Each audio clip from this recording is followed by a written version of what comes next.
देश में पहाड़ों से घिरा एक गांव था, खजूरगढ़। उस गांव में एक लड़का रहता था।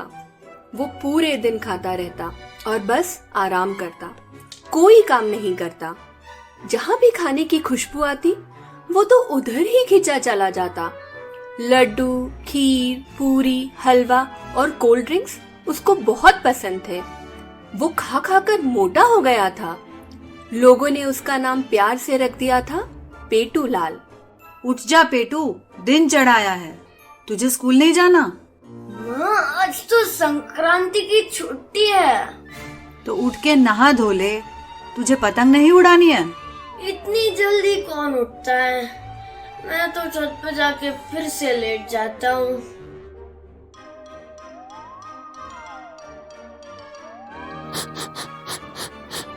काकी, क्या बना रही हो? अरे बेटा, मैं तो लड्डू बना रही हूँ। तो कुछ खाएगा? खुशबू तो गजब की आ रही है। बेटा और लेना और पेट भर के खा। अब तो पेटू को ज्यादा खेलना भी अच्छा नहीं लगता था। पेटू बहुत आलसी भी हो गया था। साथ के बच्चे उसको तंग भी करते। एक बार तो वो कुर्सी पे बैठा तो कुर्सी टूट गई। तब से तो वो स्कूल जाने से भी कतराने लगा। चल पेटू, वहाँ ग्राउंड पे सारे दोस्त फुटबॉल खेल रहे हैं, तू भी चल। तू जा, मैं तो अभी आराम करूँगा।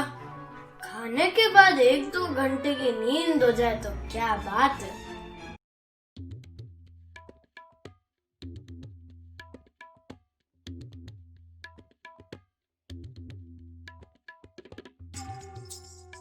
अलख निरंजन, बेटा सुनो, मैं बहुत प्यासा हूँ, थोड़ा पानी मिलेगा? हाँ मिलेगा, पर मुझे बहुत भूख लगी है। पहले कुछ खिला दोगे? बच्चा, मैं तो फकीर हूँ, मेरे पास क्या होगा देने को। मैं तो आशीर्वाद दे सकता हूँ। तुझे क्या चाहिए? कुछ थोड़ा सा खाने को दे दो, मुझे बहुत भूख लगी है। क्या है मेरे पास, देखता हूँ। अच्छा हाँ, खजूर मिले, खाओगे? हाँ बाबा, खिला दो। बच्चा, क्या चाहिए तुम्हें? बाबा, कुछ ऐसा कर दो कि हर समय कुछ खाने को मिलता रहे। बहुत स्वादिष्ट चीजें और आराम करता रहूं, कोई बस तंग ना करे। साधु बाबा समझ गए कि बच्चे की मदद करनी चाहिए। दूर पहाड़ी पे एक जादुई पेड़ है, वहीं ये मीठे खजूर लगे हैं और चाहिए तो वहां जाना होगा, पर एक शर्त है। खुद ही जाना पड़ेगा और सुबह ही जाना पड़ेगा। जो खजूर अपने हाथ से तोड़ोगे वो ही इतने मीठे होंगे। बाबा, मैं कैसे जाऊंगा? वो तो कम से कम 3 किलोमीटर दूर होगा यहाँ से। मैं तो इतना नहीं चल पाता हूँ। वो तुमको सोचना पड़ेगा, इतने मीठे खजूर खाने हैं कि नहीं, और थोड़ी मेहनत तो करनी ही पड़ेगी। मेहनत का फल हमेशा मीठा होता है। बात याद रखना मेरी। क्यों ना मैं पापा से बाजार से मंगा लूं, पर इतने स्वादिष्ट खजूर कहाँ पे मिलेंगे? क्या मैं पहाड़ पे जाने की कोशिश करूं? पर नींद भी तो कितनी प्यारी है, ट्राई तो करना ही चाहिए। माँ, मैं जरा घूम के आता हूँ, थोड़ा टाइम लगेगा।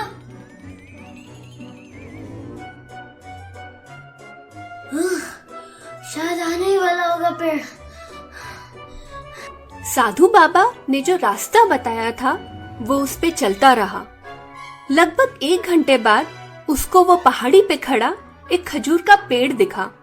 उसकी तो खुशी की कोई सीमा ही नहीं रही। अरे, कुछ खाने का मन कर रहा है, देखो क्या रखा है जेब में।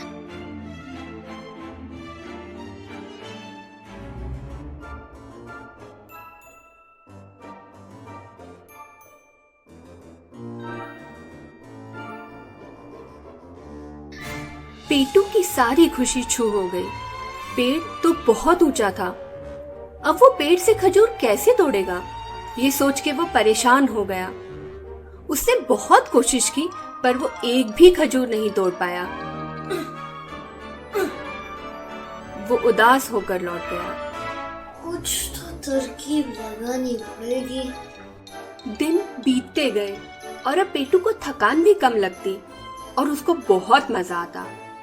एक दिन तो एक चिड़िया ने जैसे उसकी मन की बात ही सुन ली और बहुत सारे खजूर तोड़ के नीचे गिरा दिए। पेटू ने मजे से बहुत सारे खजूर खाए। अब तो लगभग 1 महीना हो गया। पेटू तो पहले से बहुत तंदुरुस्त हो गया था। अब वो दौड़ के पहुंच जाता और अब उससे पेड़ पे चढ़ना भी सीख लिया था। लोग भी उसमें नया बदलाव देख के हैरान थे। पेटू के मम्मी पापा तो एकदम खुश हो गए थे। पेटू को लोग उसके असली नाम से बुलाने लगे, पवन, और वो हवा की तरह ही हल्का भी हो गया था। एक दिन पवन स्कूल जा रहा था और उसको वो बाबा मिले।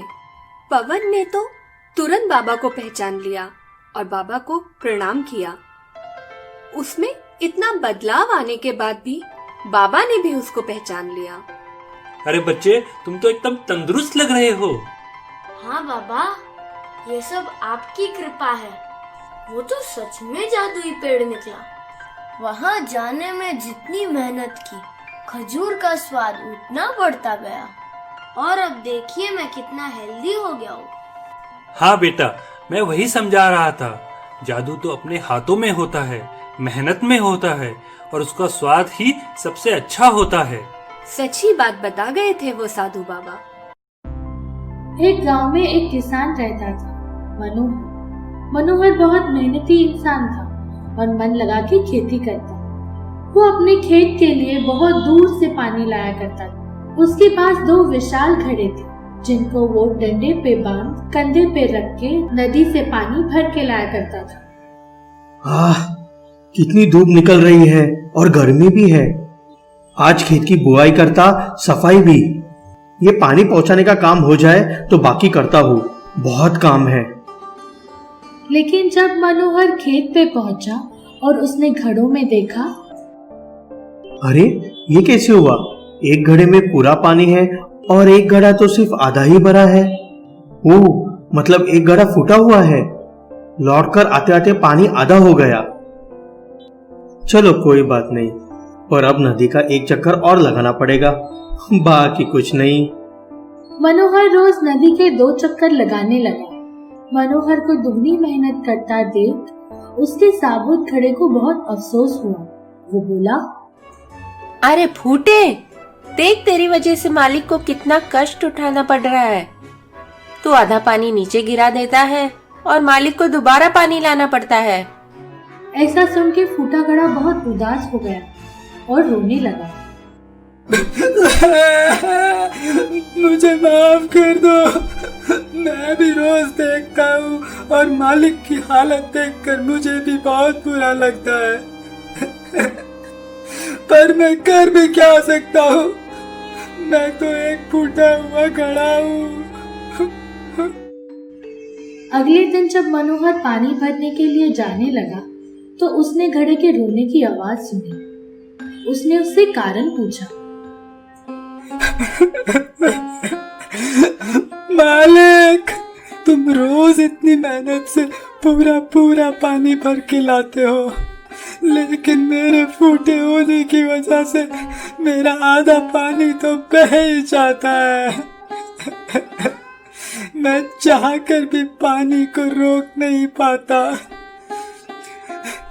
इससे अच्छा तो आप मुझे कहीं लेके ही ना जाओ। कम से कम आपकी मेहनत तो कम लगेगी।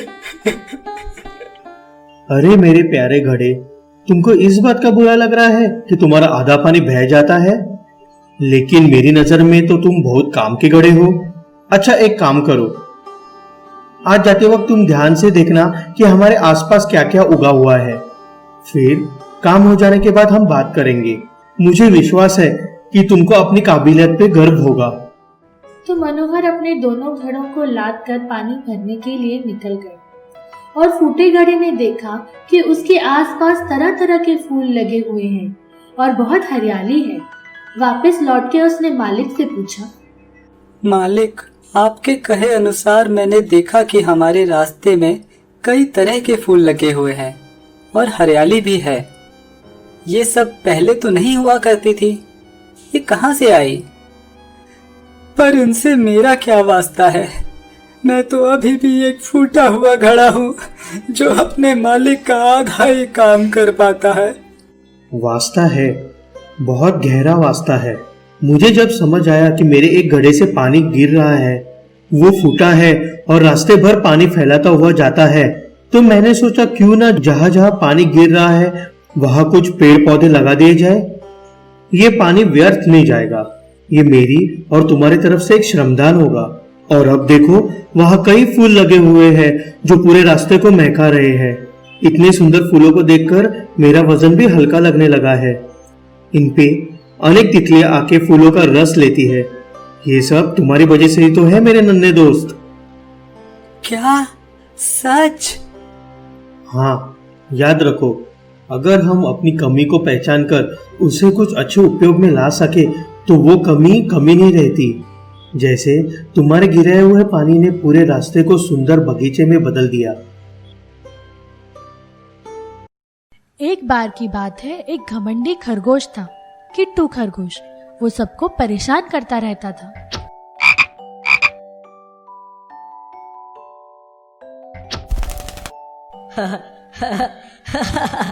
अबे कछुए, तू कितना ढीला है, थोड़ा जल्दी चलना। ये देख। बदमाश किट्टू। फिर एक दिन कछुए को गुस्सा आया। घमंडी किट्टू, तू अपने आप को समझता क्या है? जब देखो सबको तंग करता रहता है। ओए धीमे कछुए, ज्यादा उड़ मत, तेरे को तो ठीक से चलना भी नहीं आता। अच्छा किट्टू, तुझको अपनी रफ्तार पे घमंड है। चल आजा, रेस करते हैं। और छोटी मोटी रेस नहीं, लंबी रेस करेंगे। अबे मजाक कर रहा है? रेस वो भी मेरे साथ? जितनी देर में तू एक पैर उठाएगा मैं तो रेस जीत भी चुका हूँगा। ठीक है, तेरी मर्जी, चल रेस ही करते हैं। ये सही है, रेस होनी चाहिए। बहुत दिन हुआ जंगल में कुछ मजा नहीं हुआ। ये मजेदार है। रेस होगी, रेस होगी। कल सुबह 6 बजे यहीं से शुरू होकर वो दूर पहाड़ी की चोटी तक भागना है। जो जीतेगा उसे तेजू मास्टर का खिताब मिलेगा। सब जानवर आ जाओ कल सुबह। हारने को तैयार हो जाए कछुए, और देख ले, आ जाना, गायब मत हो जाना। मैं यही मिलूंगा किट्टू। कल पूरे जंगल को पता चलने दो कौन तेज है। कछुआ काका, तुमको सचमुच लगता है कि तुम किट्टू को हरा दोगे? देखते जाओ नट्टू, खरगोश घमंडी है, जरूर हारेगा। जैसे पक्का हुआ था, सब जानवर सुबह सुबह रेस देखने के लिए पहुंच जाते हैं। कछुआ और किट्टू भी तैयार है। रेस शुरू होती है।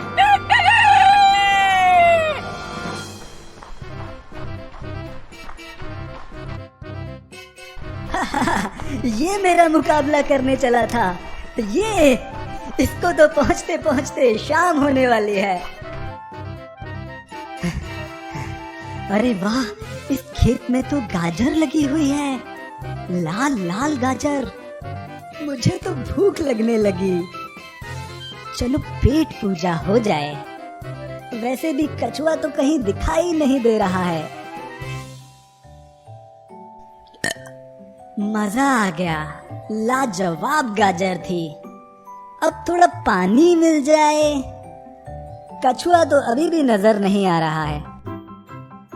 अब दिखा है थोड़ा सा, बहुत ही स्लो है। आ जाने दो थोड़ा पास में, तब मैं फौरन इसको पीछे छोड़ दूंगा। कल से लोग मुझे तेजू मास्टर के नाम से जानेंगे। अब थोड़ी देर आराम कर लेता हूँ।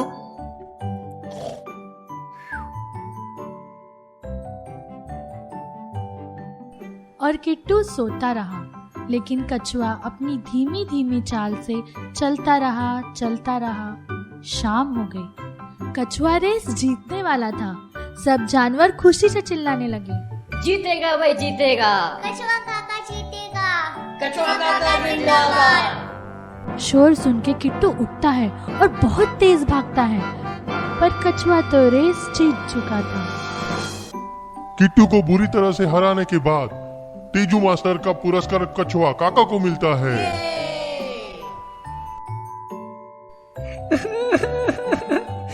मैं कछुए से हार गया। निराश ना हो किट्टू, तुम बहुत तेज भागते हो। तुम सिर्फ इसलिए हारे क्योंकि तुम्हें खुद पर घमंड था कि तुम्हें कोई हरा नहीं सकता। याद रखो, कोई जानवर छोटा नहीं होता, और जो जानवर हमेशा अपने लक्ष्य के लिए काम करता रहे, उसकी जीत जरूर होती है। वीरपुर एक छोटा सा गांव था जहां बहुत सारे लोग रहते थे।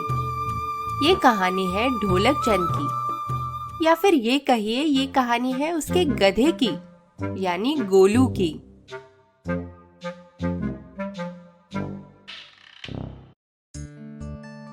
ढोलक चंद अपने गधे से बहुत प्यार करता था और उसका बहुत ख्याल रखता था। लेकिन गोलू गधा नटखट था और कामचोर भी।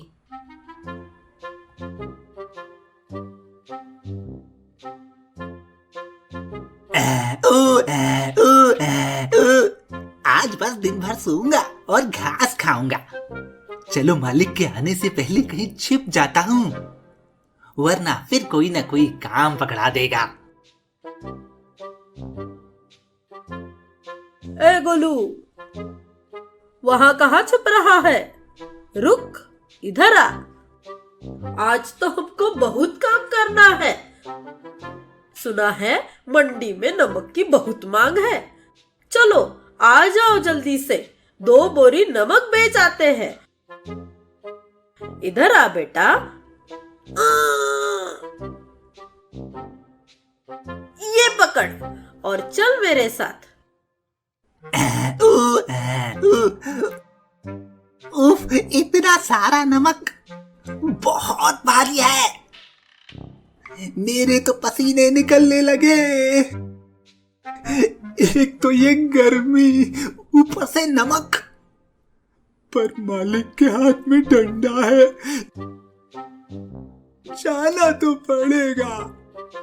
और फिर ढोलक चंद और गोलू दोनों चल देते हैं नमक की बोरी पीठ पे लाद के।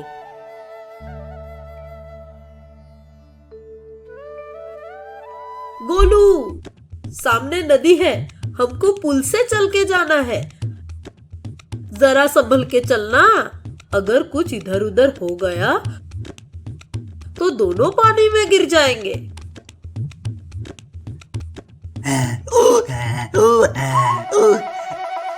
अरे वाह नदी, मुझे थोड़े पानी से डर लगता है। इतनी गर्मी में अगर ठंडा पानी मिल जाए तो उससे अच्छा क्या होगा। चलो आज पुल पे मस्ती की जाए।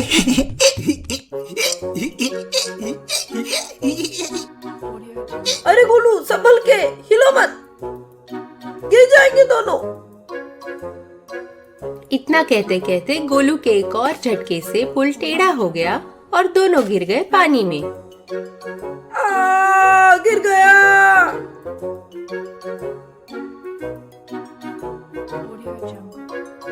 बड़ी मुश्किल से दोनों बाहर निकले। नदी के पानी में आधे से ज्यादा नमक घुल गया, इसलिए गोलू गधे को भी बड़ा हल्का हल्का लगने लगा।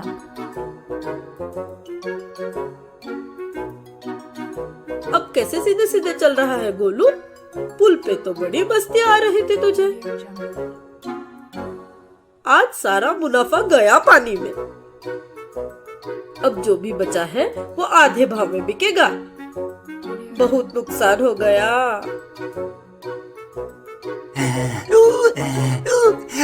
अरे ये तो मस्त तरीका है।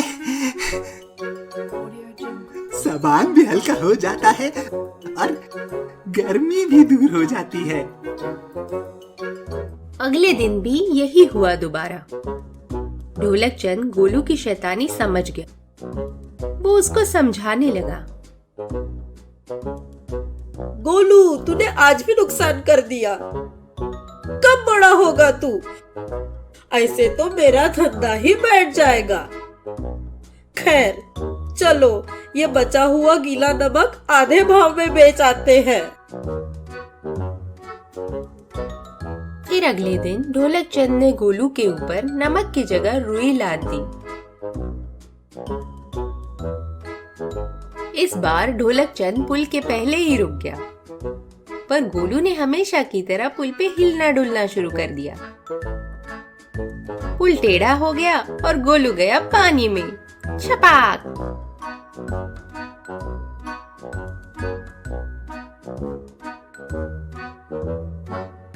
जैसे तैसे गोलू पानी से बाहर तो निकल आया, पर रुई में पानी भर गया और वो बहुत बहुत भारी हो गई। वजन से गोलू का चलना भी मुश्किल हो गया। हे भगवान, ये क्या हुआ? किसी ने नदी का पानी बदल दिया। मेरा सामान तो पहले से भी भारी हो गया। आए मेरी पीठ। चल गोलू, जल्दी चल, रुका तो दंडा पड़ेगा। दंडा। फिर उस दिन के बाद गोलू ने कभी पुल पे मस्ती नहीं की। वो समझ गया था कि अब नदी सामान हल्का नहीं भारी कर देती है। जो काम डंडे से नहीं होता, वो अकल लगाने से हो जाता है। समझे बच्चों?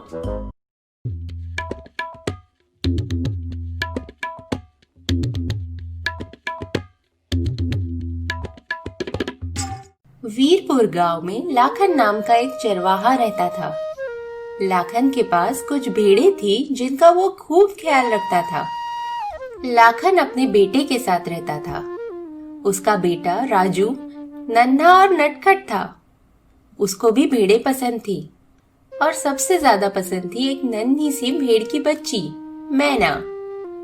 राजू हमेशा मैना के साथ खेलता रहता था। एक बार लाखन की तबीयत काफी खराब हो गई, इतनी कि वो उठ भी नहीं पा रहा था। उसने राजू को आवाज दी। बेटा राजू, मेरी तबीयत काफी खराब है। मेरे प्यारे बेटे, मेरा एक काम कर दे। जरा मैना को और सारी भेड़ों को पहाड़ी पे चरने ले जा। जरूर बाबा, क्यों नहीं, मैं सबको अभी चरा के लाता हूँ। मेरा अच्छा बेटा, शाबाश। अच्छा सुन, जरा ख्याल रखना। कभी कभी शेरों का डर होता है। शेर बाबा? हाँ, पर डरने की कोई बात नहीं, वही पास में लोग काम करते हैं। तुम फौरन शेर शेर आवाज लगा देना। सब मेरे मित्र हैं और फौरन मदद के लिए आ जाएंगे। ठीक है बाबा।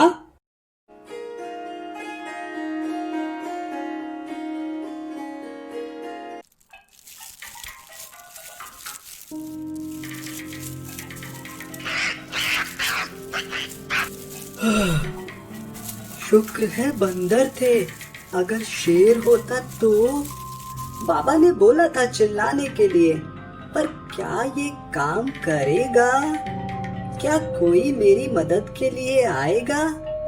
चलो आजमा के देख लेते हैं। बचाओ, शेर आया, शेर आया, बचाओ, बचाओ। वहाँ पास में ही कुछ लकड़हारे काम कर रहे थे।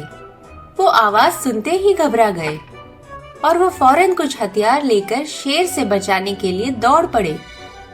पर शेर तो कहीं नजर नहीं आया। सिर्फ राजू था, मजे से अपनी भेड़ों के साथ खड़ा था। कहाँ है शेर? यहीं से आवाज आई थी। शेर? नहीं है शेर। मैं तो बस मजा ले रहा था। सब लोग आगे भागते हुए। तू भेड़ चराता है, लाखड़ का छोरा है ना राजू? लाखड़ खूब बोलत रहा तोरे बारे में। कैसी तबीयत है उसकी? बाबा ठीक नहीं है, चलते फिरते नहीं है, बस पड़े रहते हैं। ठीक है, हो जाएगा ठीक जल्दी ही। और तू मन लगा के काम करी। हाँ, और ये का मजाक मस्ती है, आगे से ना करियो ऐसा, समझा? चलो भाई, कोनो शेर वेर नहीं है यहाँ। हाँ काका।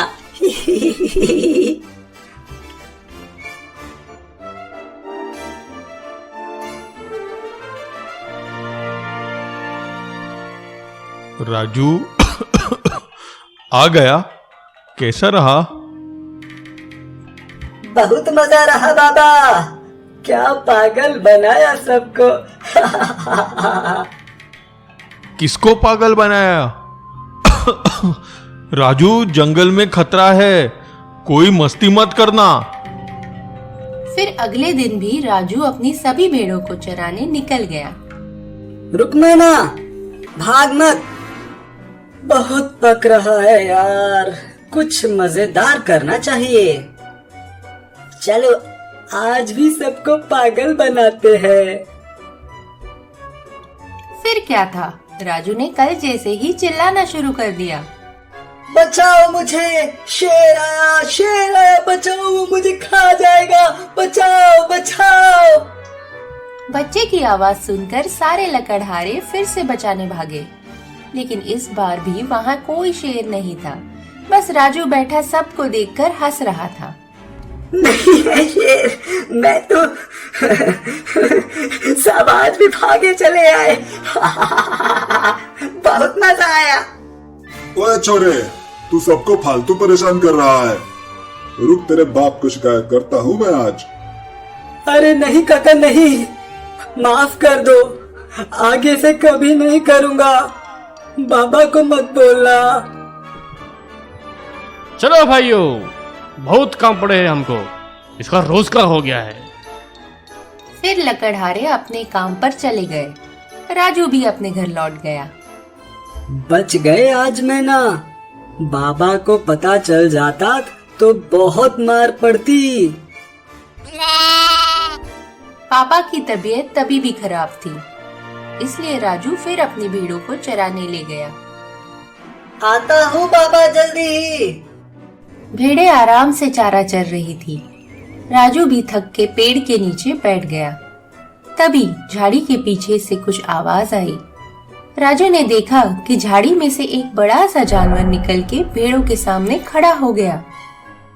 शेर, बचाओ बचाओ, शेर आया, बचाओ, कोई तो बचाओ, शेर आया, खा जाएगा हमको, बचाओ बचाओ। राजू की आवाज लकड़हारों तक पहुंची। शेर शेर, बचाओ बचाओ, शेर बचाओ बचाओ, बचाओ मुझे, मैं सच बोल रहा हूँ, बचाओ।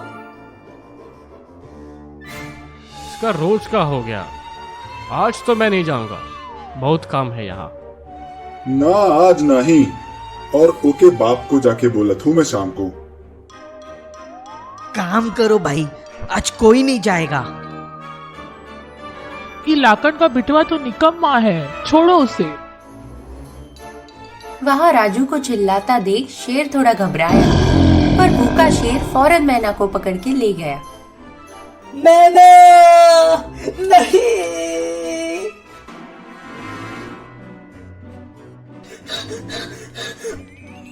भागो,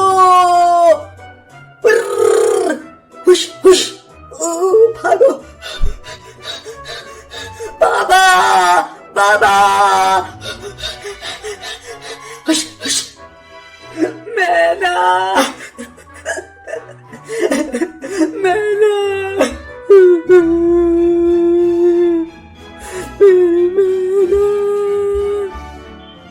राजू, मैंने समझाया था ना, पर तू नहीं माना। वो तो अच्छा हुआ शेर तुझे नहीं ले गया, वरना मेरा क्या होता। हाँ बाबा, मुझे माफ कर दो। मैं समझ गया, मैंने सबको परेशान किया, इसलिए जब सच में शेर आया तो मेरा भरोसा किसी ने नहीं किया। मैं अब ऐसा कभी नहीं करूंगा बाबा। ठीक है, चल अभी खाना खा और जल्दी सो जा, स्कूल जाना है ना सुबह। तो बच्चों, इस कहानी से हमने सीखा कि अगर हम झूठ बोलेंगे तो लोग हम पे कभी भरोसा नहीं करेंगे, इसलिए हमेशा सच बोलना। एक गुरुकुल में 3 शिष्य पढ़ते थे। उनकी पढ़ाई खत्म हो जाने पर गुरुजी ने उन तीनों को अपने पास बुलाया और कहा, मेरे प्यारे शिष्यों, तुम तीनों की पढ़ाई अब खत्म हो गई है। अब तुम तीनों अपने अपने हिसाब से अपने जीवन का रास्ता बनाओ। हाँ, जाते जाते मैं तुमको ये एक उपहार देना चाहता हूँ। तुम तीनों इसका अपने अंतर्मन के कहे अनुसार प्रयोग करना। और ऐसा कह के गुरुजी ने तीनों को एक एक पोटली दे दी। तीनों ने अपनी अपनी पोटली ली और वहाँ से चल पड़े। रास्ते में एक पेड़ के नीचे तीनों विश्राम करने बैठे। भाइयों, चलो देखते हैं कि आखिर गुरुजी ने हमें क्या उपहार दिया है। हाँ हाँ, देखते हैं। सब लोग अपनी अपनी पोटली खोलो। हाँ, ये मेरी पोटली। अरे अरे, इसमें तो बस चने के दाने हैं। तुम्हारे पास क्या है आशीष? खोल रहा हूँ। अरे, मेरे पास भी चने ही हैं। चने मिले हैं, लेकिन माधव तो गुरुजी का प्रिय शिष्य है, उसको जरूर कुछ अच्छा मिला होगा। माधव, खोल अपनी पोटली। अरे नहीं मित्रों, गुरुजी के लिए तुम दोनों भी उतने ही प्रिय हो जितना कि मैं हूँ। देखो, मेरी पोटली में भी चने ही हैं। और फिर तीनों शिष्य अपने अपने घर चले गए। घर पहुँच के ऋषि ने अपनी पोटली खोली और सोचा, ये गुरुजी का उपहार है, इसको मैं संभाल के रखूंगा और रोज सुबह इसके आगे नतमस्तक करके अपने दिन की शुरुआत करूंगा। इस पोटली को भगवान की मूर्ति के साथ ही रख देता हूँ। और वहीं आशीष भी घर जाके अपनी पोटली लेके सोचने लगा, गुरुजी ने आखिर हमें चने क्यों दिए हैं? शायद इन चनों में बहुत शक्ति है। मैं इनको खाऊंगा तो बहुत शक्तिशाली हो जाऊंगा। चलो आज ही इसका नाश्ता किया जाए। और आशीष उन चनों को उबाल के खा गया। यम, स्वादिष्ट है। जय गुरुदेव। और वहीं माधव भी अपने घर में अपनी पोटली लेके विचार कर रहा था। गुरुजी ने आखिर हमें ये चने ही क्यों दिए और कहा कि अपने अंतर्मन के हिसाब से प्रयोग करना। हो न हो इसमें गुरुजी का कोई अभिप्राय जरूर है। आखिर इन चनों का सबसे अच्छा उपयोग क्या होगा? क्यों न मैं किसी तरह से इन चनों को और बढ़ा सकूं। फिर कुछ महीने गुजरते गए। फिर एक दिन गुरुजी ने अपने शिष्यों का हाल जानने के लिए उनके घर गए। पहले आशीष के घर। शिष्य आशीष, तुमने हमारी दी हुई भेंट का कैसे उपयोग किया? गुरुजी, मैंने देखा कि वो चने बहुत ही अच्छे किस्म के हैं और मैंने उनको उबाल के खाया। वो चने वाकई चमत्कारी थे और 3 दिन तक मुझे अपने शरीर में ऊर्जा महसूस हुई। ठीक है, शाबाश आशीष। मुझे खुशी हुई जानकर कि तुमको इन चनों से बल मिला। और फिर गुरुजी प्रसन्न हो दूसरे शिष्य यानी ऋषि के घर पहुंचे। अरे शिष्य ऋषि, जाते वक्त हमने तुमको भेंट में चने दिए थे। आशीष ने अपने चने उबाल के खा लिए। तुम बताओ कि तुमने अपने चनों का कैसे उपयोग किया? क्या उबाल के खा गया? गुरुजी, मैं जब घर आया तो मैंने चनों का निरीक्षण किया। मैं समझ गया कि ये कोई साधारण चने नहीं है, तो मैंने वो चने की पोटली वैसे के वैसे अपने मंदिर में स्थापित कर दी। अब मैं रोज इनकी पूजा करके अपने दिन की शुरुआत करता हूँ। ये मेरे गुरु का आशीर्वाद है और इससे मेरा दिन बहुत अच्छा जाता है। अरे वाह, शाबाश ऋषि। मुझको खुशी है कि मेरी दी हुई भेंट तुम्हारे लिए प्रेरणा का स्रोत बनी। गुरुजी, आपके आशीर्वाद से मैं धन्य हुआ, पर कुछ दिनों से उनमें कीड़े लग गए हैं और बास भी आने लगी है। तो उसका कुछ उपाय बताइए। अरे बस करो, उन चनों का कार्य अब खत्म हो गया है। अब उन्हें तुम फेंक दो और ये हमारी माला रख लो। ये तुमको लंबे समय तक प्रेरणा देगी। खुश रहो। और फिर गुरुजी ऋषि को आशीर्वाद देके वहां से निकल पड़े और माधव के घर पहुंचे। माधव गुरु को देख के प्रसन्न हो गया। अरे गुरुजी, आपका स्वागत है। आप विराजिए, मैं अभी कुछ नाश्ते का प्रबंध करता हूँ। माधव ने खाना परोसा और गुरुजी ने प्रसन्नता से खाना खाया। फिर बाद में माधव से पूछा, भोजन अतिशय उत्तम था माधव, मन प्रसन्न हो गया। अच्छा, हमने तुमको जाते हुए कुछ चने भेंट किए थे, जरा बताओ तुमने उनका क्या उपयोग किया?